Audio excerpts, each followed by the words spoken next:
Ang numero unong pagbabalita sa radyo na araw-araw. Pinakikinggan sa Luzon, Visayas at Mindanao. KBP Golden Dove Best News Program.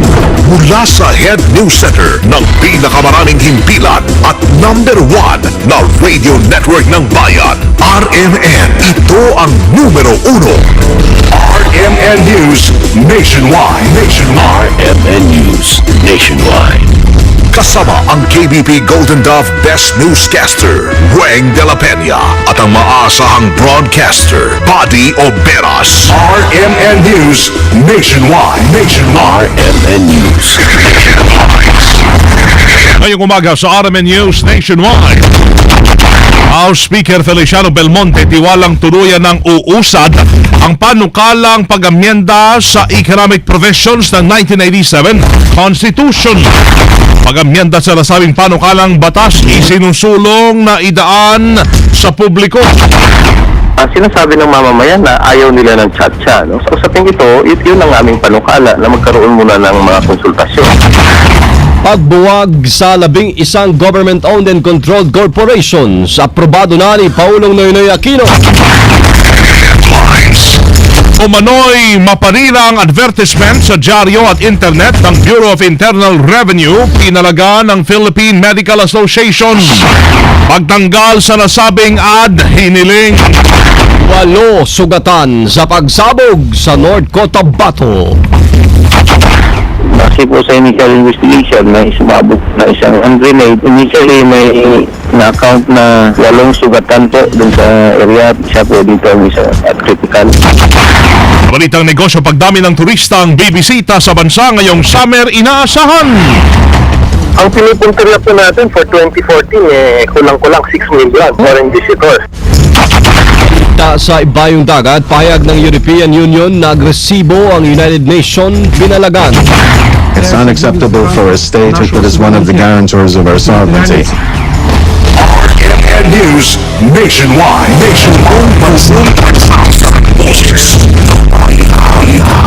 RMN pinakamalagis mga balita abot sa bawat Pilipino. Mat sa bansa. RMN News. Buenos Dias,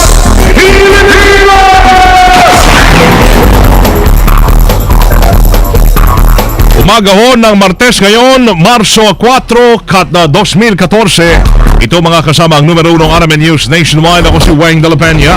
Mabuhay Pilipinas, ang si Buddy Oberas. Live po tayo sa DZRS 1179, RMN Sorsogon, DWAR 103.9, RMN Palawan, DYHB 747, RMN Bacolod, at sa DXBC 693, RMN Butuan. Live tayo international via Ustream. Search for RMN Manila, ganun din sa WRMN New York, USA. At sa lahat ng ating mga numero 1 AM radio stations nationwide. Panahon ho natin, sa ngayon, walang bagyo o low pressure area na binabantayan sa ating Philippine Area of Responsibility. Kaya po makakaasa tayo ng maaliwalas na panahon sa malaking bahagi ng bansa.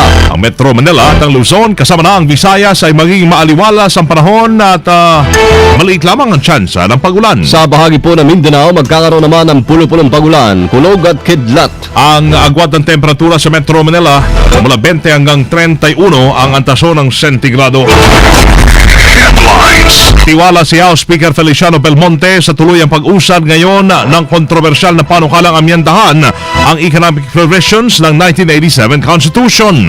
Ayon kay Belmonte, na tiling priority ng Kongreso ang nasabing panukala kung saan nakatakda na umano itong isubite sa plenaryo para sa second reading. Una rito ay sa botong 24-1.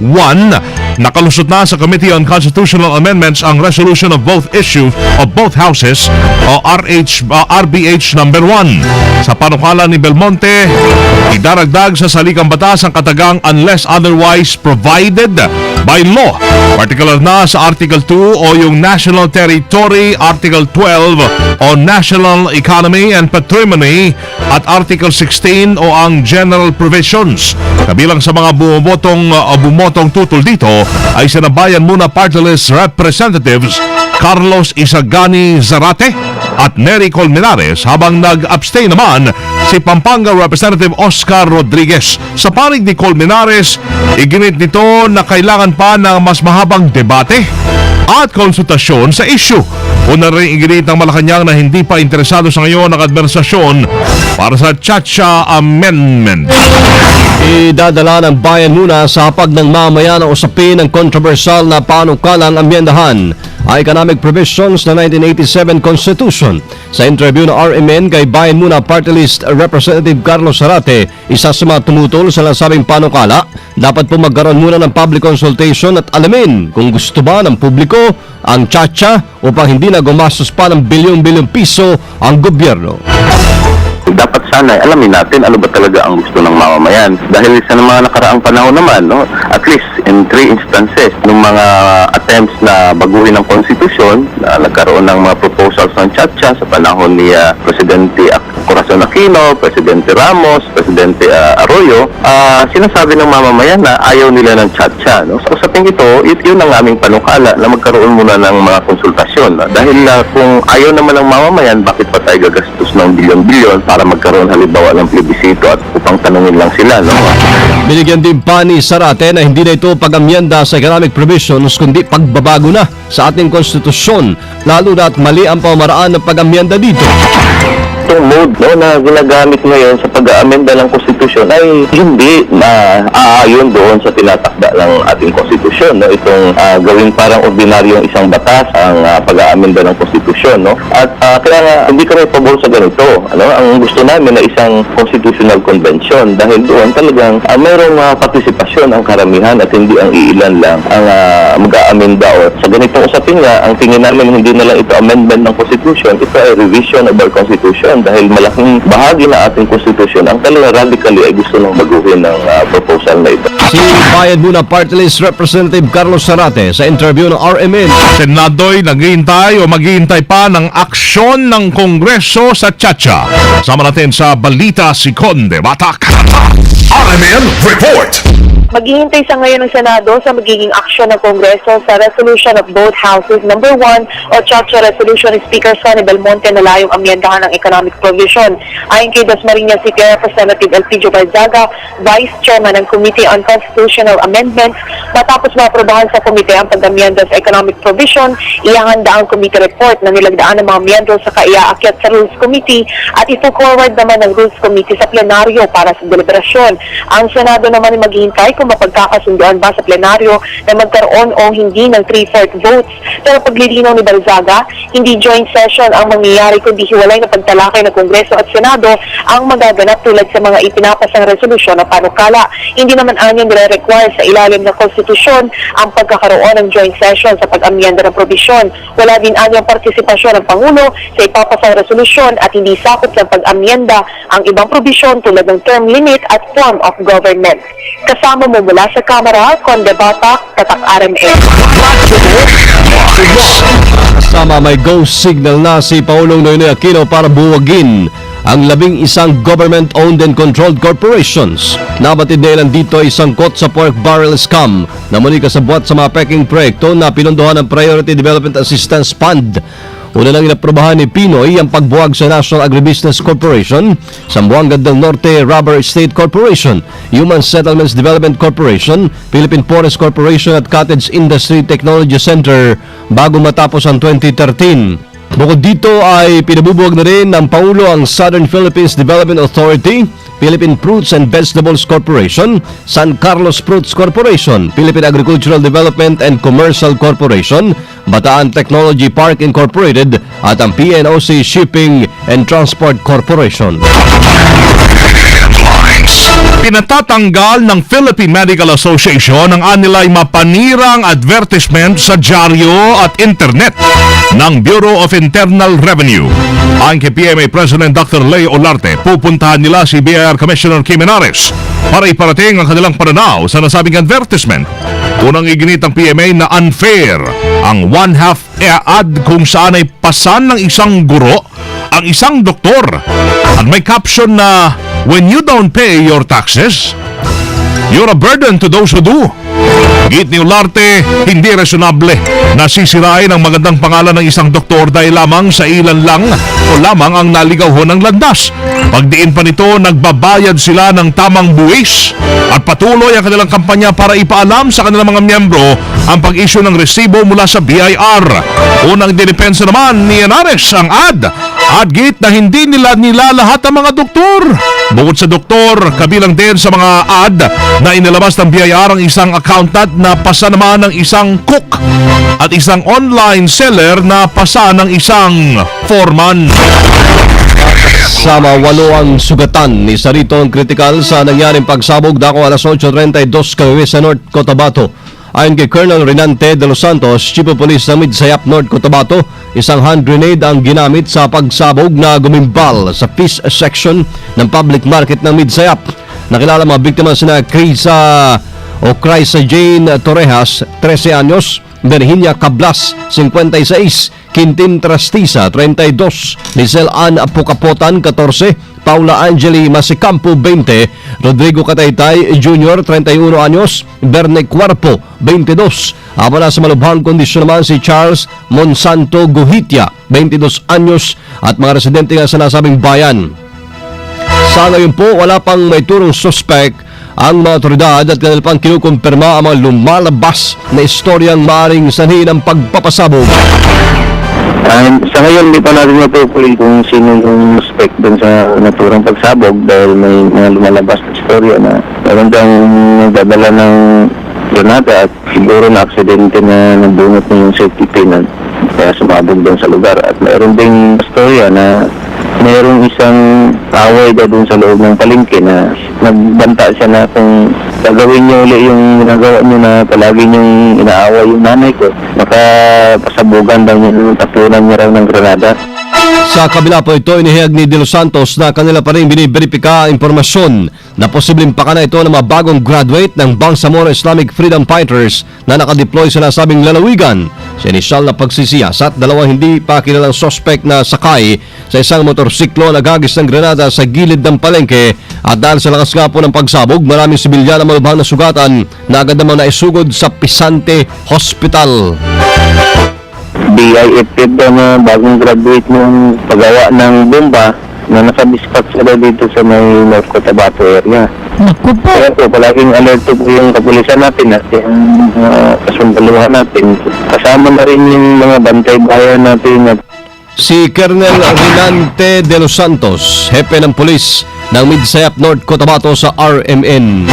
Ang DOLE at ang DFA, maigting na minomonitor ang mga kababayan natin sa Ukraine. Kasama natin sa balita si Angel Ronquillo. RMN Report.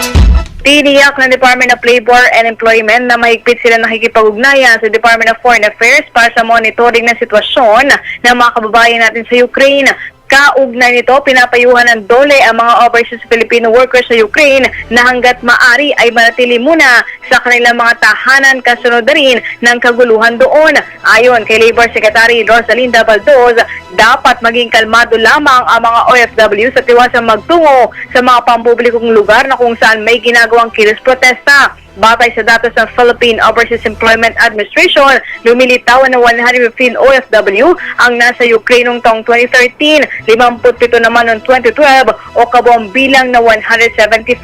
Sa nasabing bilang, 41 sa mga ito ay ang administrative at managerial workers habang 30 naman ay service workers. Nabatido lang Embahadang Pilipinas sa Kiev ang kapital ng Ukraine pero meron namang honorary consul roon at ang pinakamalapit na embahada ay sa Moscow, Russia. Kasama mo sa lungsod ng Maynila, Angel Ronquillo, Tatak, RMN. Pinalayang MILF Commander nangako pong tutulong sa kampanya para sa kapayapaan. Kasama natin sa balita, Rhea Mamoga. Nangako ang pinalayang si MILF Commander Wahid Tundok na tutulong siya sa kampanya para sa kapayapaan sa Mindanao. Ang message support na ito ni Tundok ay naganap ng i-turnover si Tundok mula sa kustudiya ng Philippine Army 6th Infantry Divisions noong Sabado. Kasabay ito ay nananawagan din si Tundok sa ibang grupo na tumulong para makamit na ang tunay na kapayapaan sa Mindanao sa halip na maghasik ng kaguluhan. Magugulitan na nakaraang February 23 ay isinilbi kay Tundok ng mga tauhan ng PNP-CIDG ang arrest warrant para sa mga kinakarap niyang kasong arson at multiple murder. Si Tundok ay sakop ng immunity pass para sa lahat ng mga opisyal ng MILF base na pinirmahan sa kasunduan sa pagitan ng gobyerno at ng MILF. Kasama mo sa Campo Aguinaldo para sa DZXL 558, Rhea Mamogay. Tatak, RMN.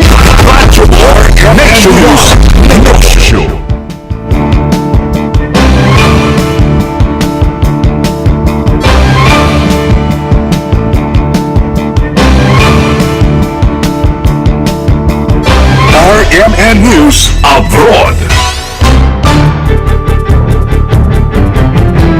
Nagpulong ho ngayon ang United Nations Security Council upang pag-usapan ang nagpapatuloy na kaguluhan sa bansang Ukraine. Sa kanilang pag-uusap, nilinan ni Russian Ambassador Vitaly Churchin na sa kanila ang napatalsik na si Ukrainian President Viktor Yanukovych at humingi ng tulong upang mapanatili ang kapayapaan at kaayusan sa lugar. The reason for the presence of Russian troops in Crimea as peacekeepers, unfortunately, and we have heard this from many who spoke today, these acts are seen as aggression and provocation of large-scale armed conflicts in Ukraine. Hindi sinangayunan ni Churchin ang pahayag ng European Union na ang naging agresibo sila makaraang magpadala sila ng tropa ng militar sa Brussels. It's unacceptable for a state that is one of the guarantors of our sovereignty and a territorial integrity under the Budapest Agreement, and moreover, a permanent member of the Security Council, which shares with other states, member states, a very important function, one to support peace and stability throughout the world. None of your reasoning about the legitimacy of the invasion into Ukraine can be condoned from the standpoint of the UN Charter. Matatandaan, nagbanta ho ang foreign minister ng EU. Papatawan nila ng kaukulang parusa ang Russia kapag hindi dito inalis ang tropang ipinadala nito sa Ukraine. RMN News Negosyo. Ito na po ang business. Asahang tataas ang bilang ng turistang mamamasyal sa Pilipinas lalo na't papasok ang summer season. Sa interview ng RMN kay Tourism Assistant Secretary Benito Bengson, sinabi niyang target na ahensya ang 6 na milyong foreign visitors ngayong 2014. Ang pinipuntirya po natin for 2014, kulang-kulang 6 million foreign visitors. At lumabas na po yung figures natin for January. Positive na naman po ang ating figures. So, basta pagtulungan lang po natin ang lahat, maabot po natin itong 6 million.